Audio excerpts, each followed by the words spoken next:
আমার মেয়ের পরীক্ষার টাকা আর সেই টাকা আমি জরিমানা দিলাম শুধু এই তেলের লাইনের জন্য। আমি এই গাড়িটা কি ফেন্সি তেল নিয়ে এসেছি, আমি গাড়িটা নিয়ে এসেছি কাঁচা মাল।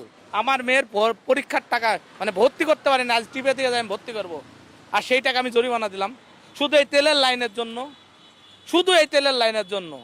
আমি এই গাড়িটা কি ফেন্সি তেল নিয়ে এসেছি, আমি গাড়িটা নিয়ে এসেছি কাঁচা মাল। তাহলে কি এই ঢাকার লোক যেন সুখে খায়, সুখে পড়ে, তাই কষ্ট করে নিয়ে আসছি।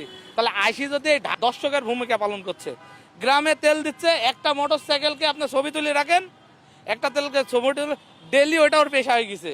10 লিটার তেল যদি তুলতে পারে তার 3000 টাকা কামায়। ঢাকার লোকের এই ঢাকার পুলিশ যদি না বোঝে যে তারা বাইরে থেকে আসছে, তাদের তো তেলের দরকার।